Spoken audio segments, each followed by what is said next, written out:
You're fasting, trying to burn fat, trying to finally see results around your belly, but something isn't happening the way it should. And this is more common than you think, because most people believe that simply not eating automatically forces the body to burn fat efficiently, consistently, almost effortlessly.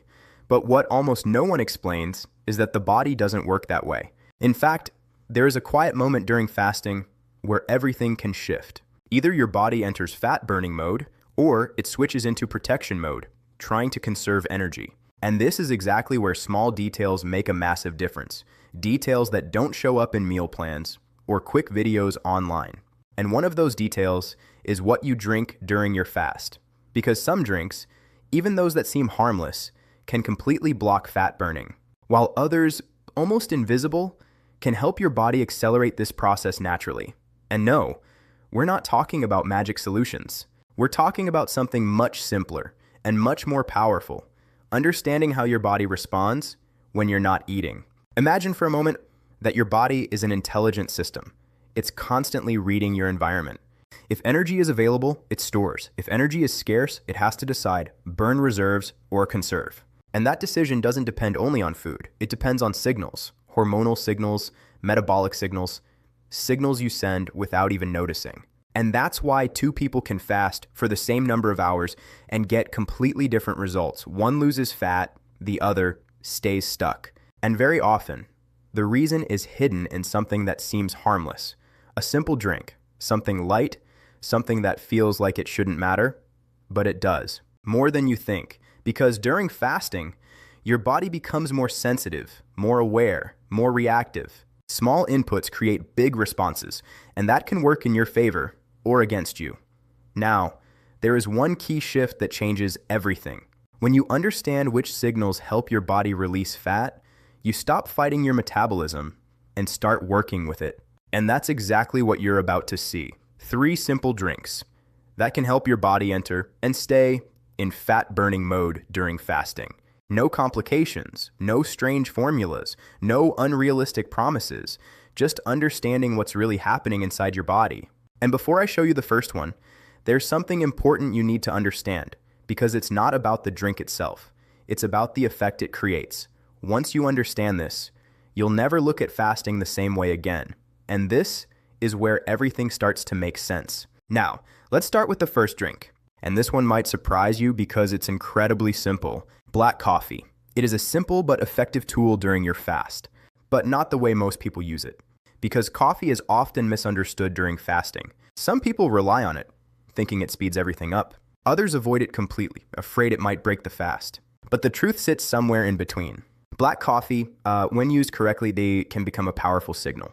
A signal that tells your body to release stored energy. And here's why this biological signal matters. During fasting, one of the key hormones involved in fat burning is adrenaline. Adrenaline doesn't just prepare your body for action, it also stimulates the release of fatty acids from your fat stores. In simple terms, it helps unlock fat so your body can use it as fuel. And coffee naturally increases this response. Not aggressively, not artificially, but just enough to amplify what your body is already trying to do. That's why, when consumed in its pure form, black coffee can support fat burning during fasting. But here's where most people get it wrong. They don't drink coffee. They drink a version of coffee with sweeteners, flavored creamers, milk, or even 0-calorie additives. And this is where things start to shift. Because even small amounts of sweetness, even without calories, can trigger an insulin response in some people. And insulin is the opposite signal your body needs during fasting. Instead of releasing fat, your body starts receiving mixed signals. Store or burn, and when that happens, fat burning slows down. Or in some cases, stops completely. This is why 2 people can drink coffee during fasting and have completely different results. One uses it as a tool, the other unknowingly blocks their own progress. Now, there's another detail that almost no one talks about: timing. Because drinking coffee all day, constantly stimulating your system, can actually increase stress signals over time. And when stress becomes chronic, your body becomes more resistant to releasing fat. So instead of helping, it starts working against you. The key is precision. Using coffee as a signal, not as a crutch. For most people, this means 1 cup, maybe 2, strategically placed during the fasting window. Not continuously, not mindlessly, and always, in its simplest form, no sugar, no sweeteners, no hidden ingredients, just coffee. Because when you remove the noise, your body can finally understand the message. Energy is needed, release fat. And when that happens, everything becomes more efficient, more natural, more aligned. Now, if coffee works by amplifying your body's natural signals, the next drink works differently. It doesn't stimulate, it stabilizes. And what it stabilizes might be the missing piece for many people who feel hungry, tired, or stuck during fasting. And this is where things get even more interesting. Now, let's move to the second drink. And this one works in a completely different way. Because while coffee stimulates your system, this drink helps calm it. Green tea. At first glance, it may seem too simple, too common, almost insignificant. But inside your body, it creates a very specific effect, one that becomes incredibly valuable during fasting. Because one of the biggest challenges people face while fasting is not just fat burning, it's control. Control over hunger, over energy levels, over that sudden urge to eat, even when your body doesn't truly need it. And this where green tea becomes powerful, because it helps regulate, not spike. Unlike coffee, which increases stimulation, green tea contains a unique combination of compounds. Caffeine in a lower dose, and something called L-theanine. And together, they create a different kind of response. Not sharp, not aggressive, but smooth, balanced, sustained. Instead of pushing your body into a higher stress state, it helps keep your system stable. And stability is often the missing piece in fasting. Because when your body feels unstable, it reacts. It increases hunger signals, it lowers energy, it creates discomfort. And most people interpret that as a sign that something is wrong.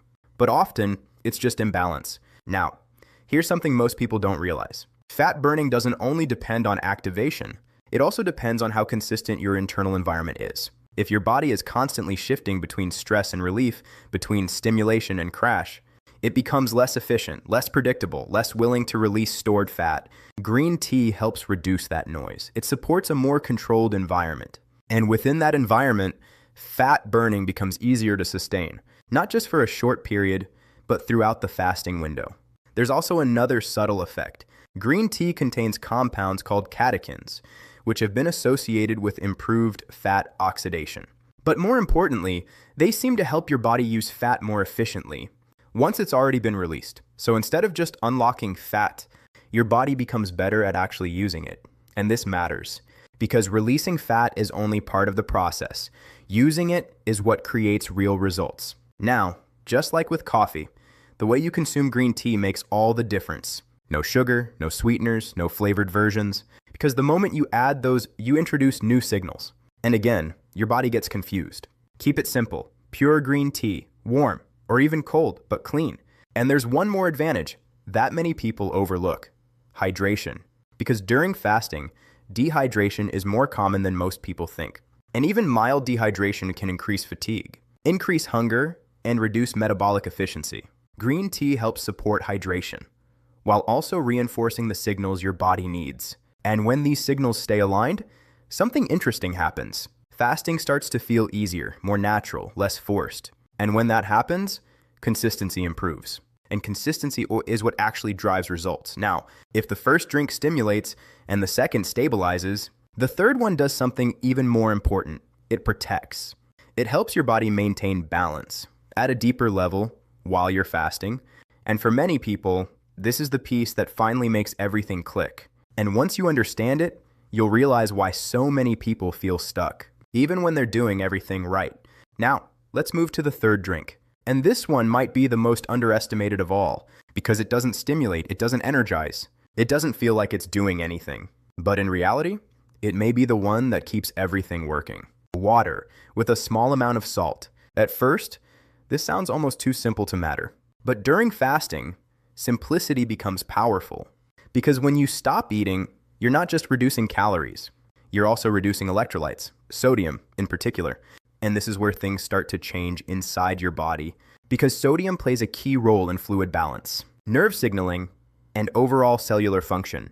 Without enough of it, your body begins to struggle. Not in a dramatic way, but in subtle ways. Fatigue, lightheadedness, headaches, cravings. A strange feeling that something isn't right. And most people misinterpret these signals.